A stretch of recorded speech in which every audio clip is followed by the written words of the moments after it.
नमस्कार दोस्तों, पीएलटेक्स में आपका बहुत बहुत स्वागत है। दोस्तों आज की इस क्लास में यूपिट प्लस सी पेट 2022 का प्रश्न पत्र लेकर आया हूं और इस क्वेश्चन पेपर के सभी क्वेश्चंस को इस क्लास में सॉल्व करने वाले हैं।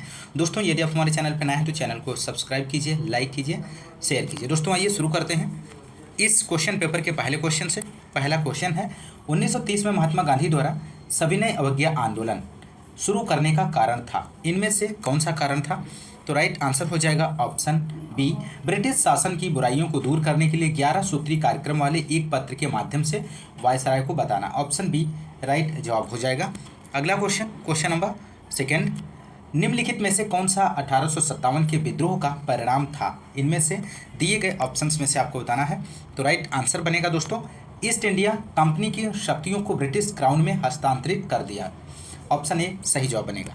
क्वेश्चन नंबर अगला है क्वेश्चन नंबर थर्ड, निम्नलिखित में से कौन पृथ्वी का सबसे बड़ा अंतःस्थलीय जल निकाय है? तो राइट आंसर आपको देना है दोस्तों।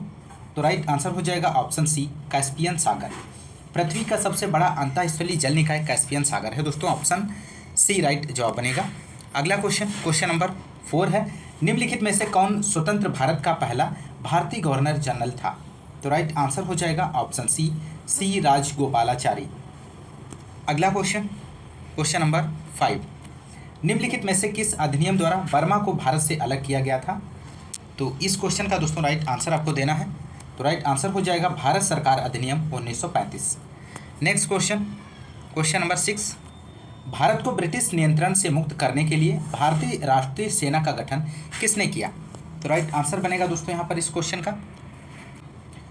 तो यहाँ पे दोस्तों इस क्वेश्चन का राइट आंसर हो जाएगा ऑप्शन सी, मोहन सिंह, इसका राइट जवाब बनेगा।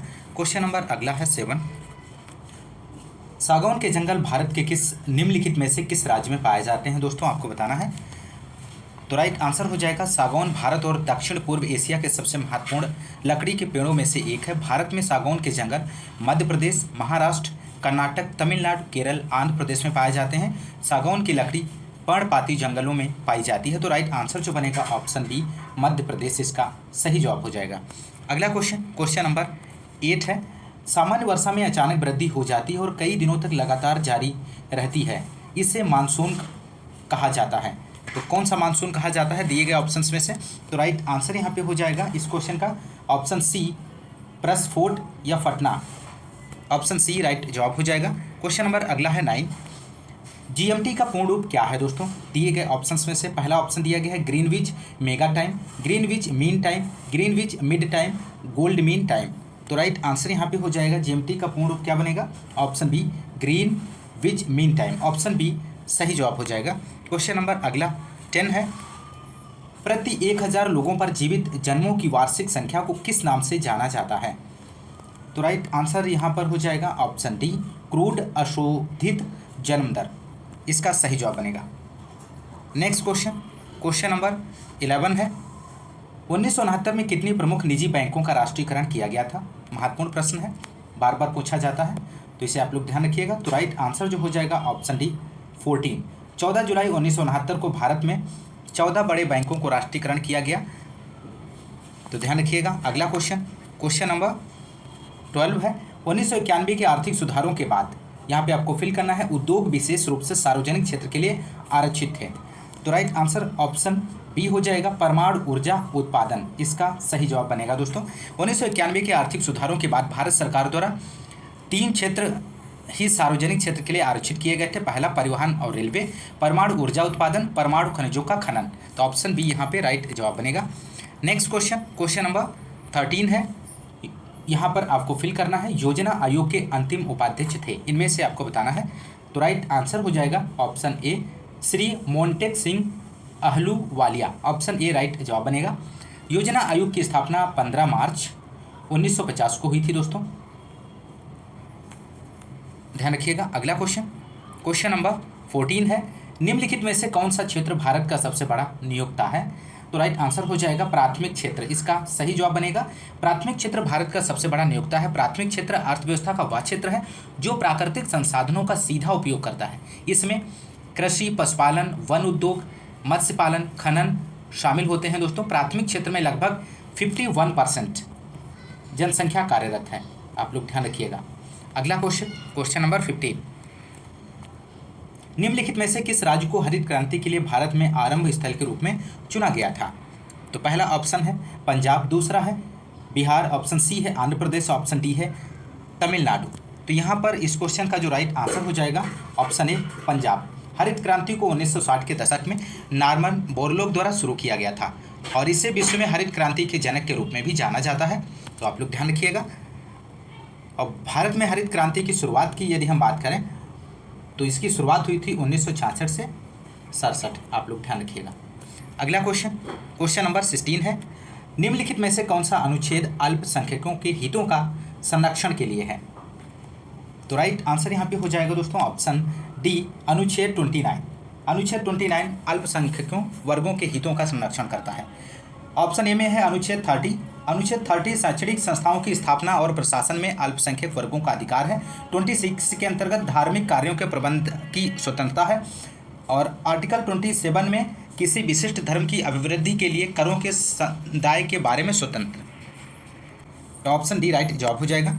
पढ़ते हैं अगले क्वेश्चन की ओर। क्वेश्चन नंबर 17 है यहाँ पर, 42वें संशोधन के माध्यम से संविधान में कौन सा नया डीपीएसपी राज्य नीति के निर्देशक सिद्धांत जोड़ा गया है?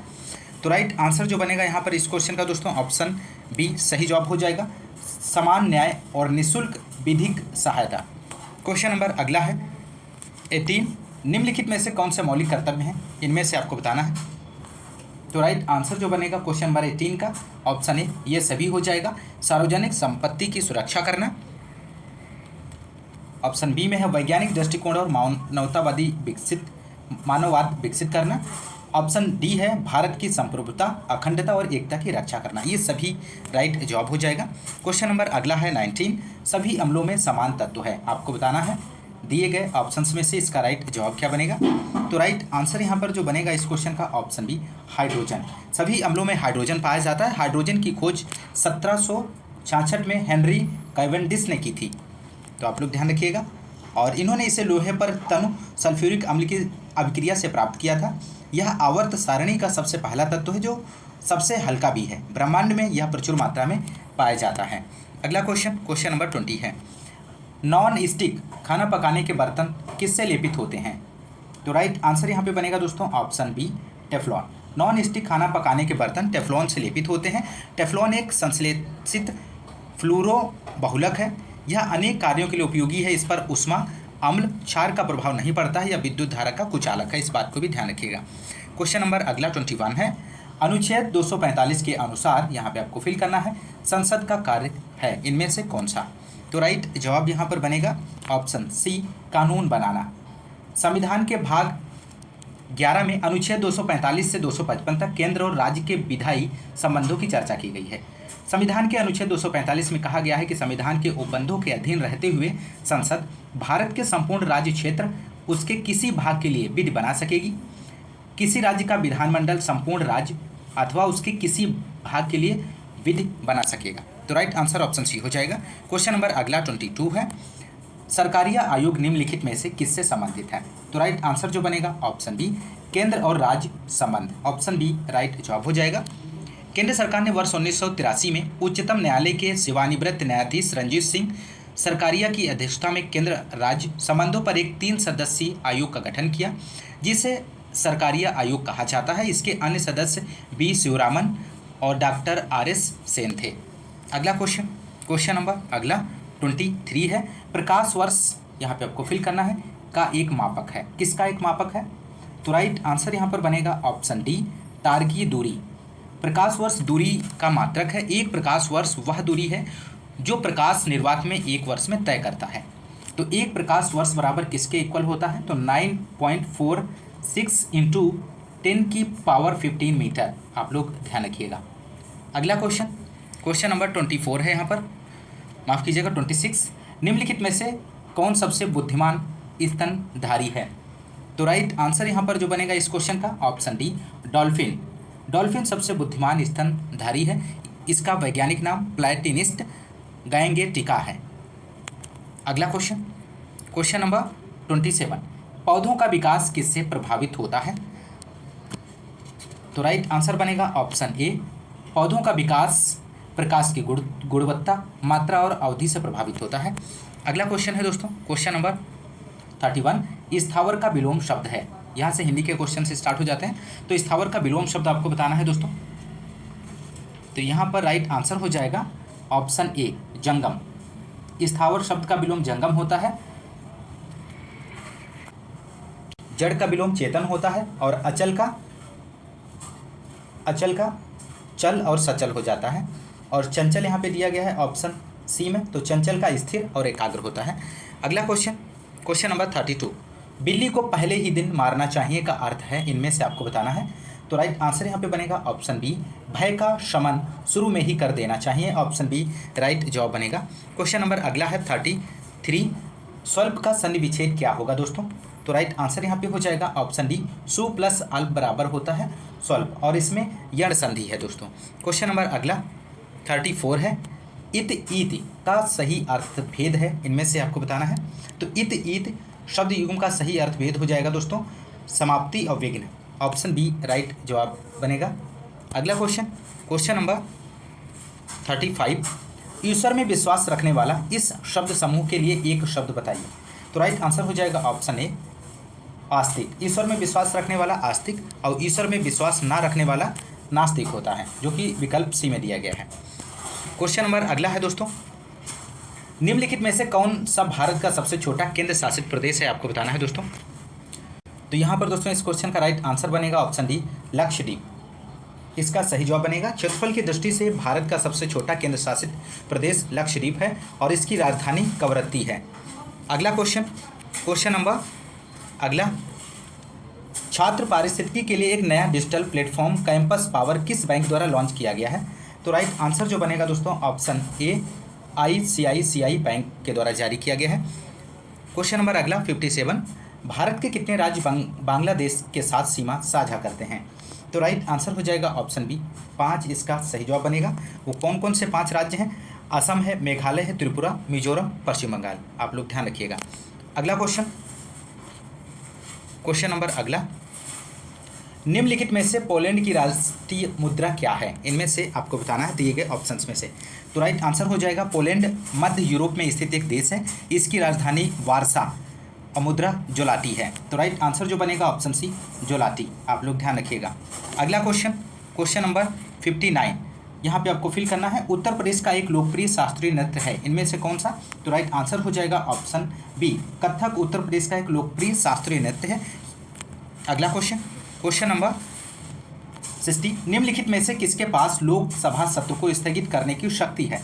तो राइट आंसर हो जाएगा ऑप्शन बी भारत के राष्ट्रपति। लोकसभा सत्र को स्थगित करने की शक्ति लोकसभा अध्यक्ष को प्राप्त है, जबकि संसद सत्र को आहूत करना और सत्रावसान करना राष्ट्रपति का अधिकार अनुच्छेद 85(2) के तहत। अगला क्वेश्चन नंबर अगला 61 है, अंतर्राष्ट्रीय अहिंसा दिवस निम्नलिखित में से किस दिन मनाया जाता है। तो राइट आंसर हो जाएगा ऑप्शन डी 2 अक्टूबर।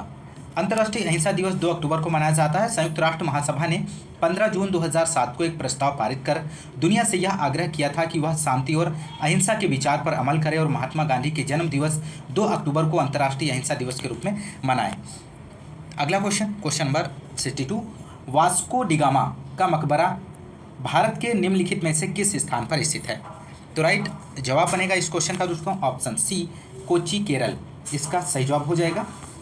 अगला क्वेश्चन नंबर 63 है, थॉमस कप निम्नलिखित में से किस खेल से संबंधित है। तो राइट आंसर हो जाएगा ऑप्शन बी बैडमिंटन।